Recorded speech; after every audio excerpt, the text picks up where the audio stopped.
Bueno chicos, vamos a ver la siguiente cinemática que encontré en todo el juego, Cuestiones de moralidad. To kill, excuse me, to harvest or not to harvest, the moral dilemma that follows you throughout the Bioshock experience and defines the fate of the player. This choice lays at the center of your Bioshock story and has repercussions that can be felt in nearly every facet of the gameplay.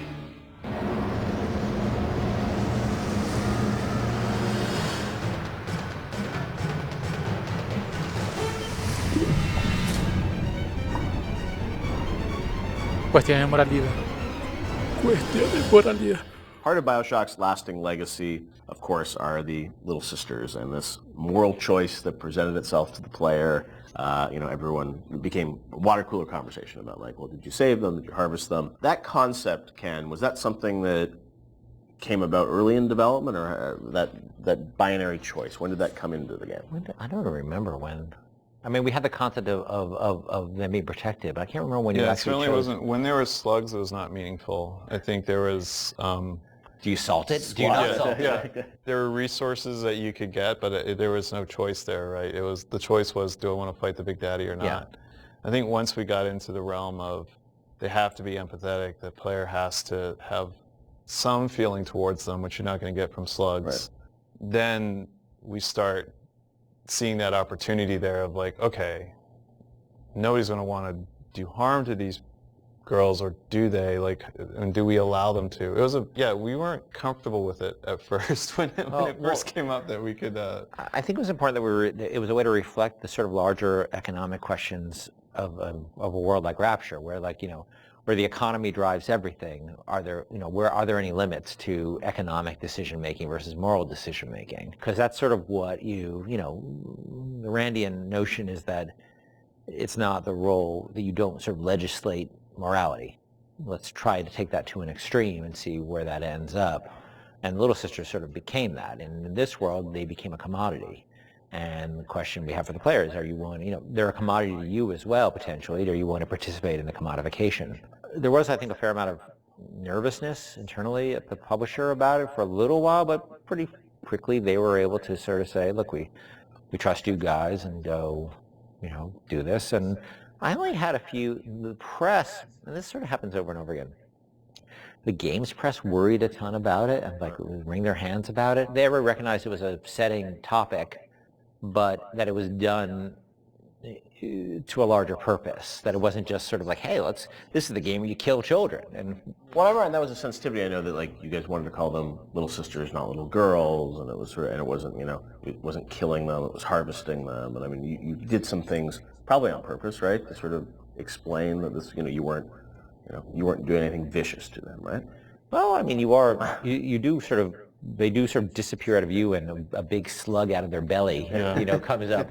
Well, we didn't want that to be graphic. We wanted to be very clear that you were killing them. Yeah. But it was not intended to be a prurient in terms of, hey, this is a simulation of pulling a sea slug out of a little girl's belly. But we wanted you to understand that you were making a very diabolical moral economic pact there.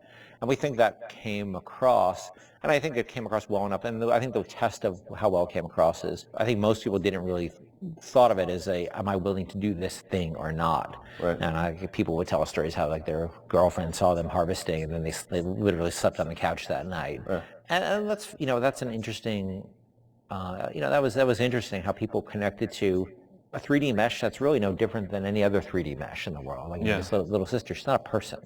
She's a 3D asset, a virtual 3D asset, right, that has a voice actor connected to it who's an adult woman, and nobody was actually getting harmed, but people still emotionally connected to them and made an emotional connection. And also, I think when you're playing, you don't really know what the impact of that choice is. Yes. And that's sort of the curiosity of like, you're a gamer, so it's like, am I going to game the system? Which one should I pick? How does this impact things? As you go through the game, it's never really fully clear what that choice is going to lead to, right? And the ambiguousness of that was something you wanted to sort of create mystery around throughout the game?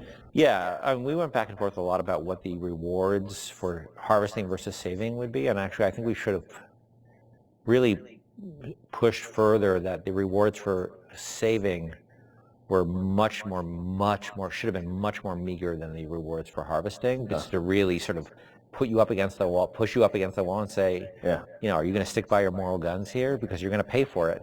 Because that's usually the way life is, right? It's always harder to take a moral path than it is to take an amoral path.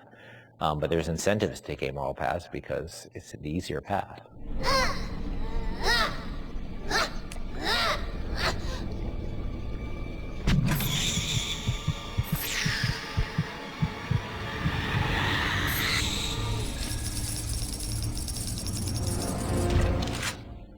As you play through the game, eventually you get to the ending, and as we know now, there were sort of Hay dos two finales. endings that you know, were affected by that choice.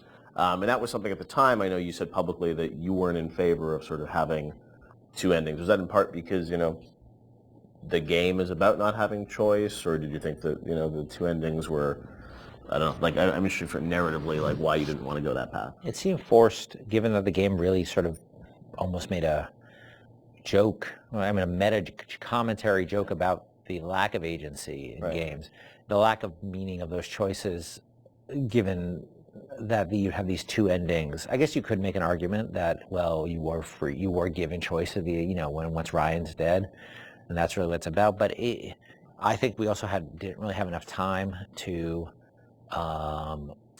execute on those super well. I was pretty happy with how the happier one came out, you know, with the sort of little sister focus, but it's a much more subtle story than I would have time to tell about your slow descent into, you know, moral chaos and dissolute living and all the things that sort of come along with a life that is sort of separate from a moral structure.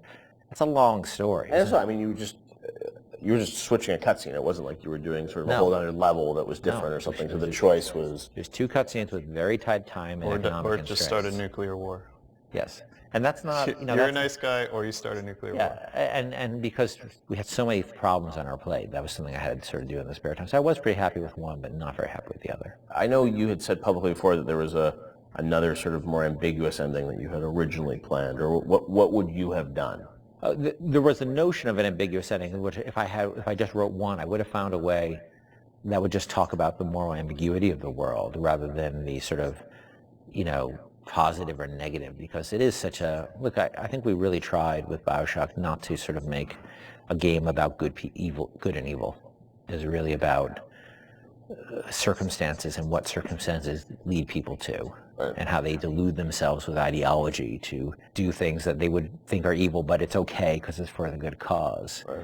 And that's what I probably would have. If I just had one to write, I'd probably focus more on that. You know, how difficult it is to sort of align when you start being driven by ideology rather than being in the moment and thinking about the impact of what you're doing. Sean, you talked to gamers, I'm sure, over the years. Did you ever get a sense of how many people harvested versus saved, and was there any sort of data? I mean, this is before the days where you get telemetry and data on like what people picked and whatnot. Yeah, I mean, anecdotally, it seems like more people saving little sisters. Although, I have a few friends that are. I just harvested every single one. I wanted to see what happened. So I mean, I don't know if that was more, you know, the game developer and them trying to see, you know, what would happen. But certainly for the most part, I think most people. Which I guess is a good thing. It means that maybe people are good at heart. You know, they kind of feel bad. They want they want to save the little sisters. So, yeah, I'll say it. You know, the needle sways towards the green there. Time for bed, bye, Mr. B. Hurry, hurry, Mr. Bubbles. Y ya, por lo que veo que no tengo pues. No, solo estas tres. Comentarios del director museo. Vías de agua lunática, rebelión, y ahora no sé cuál es el museo.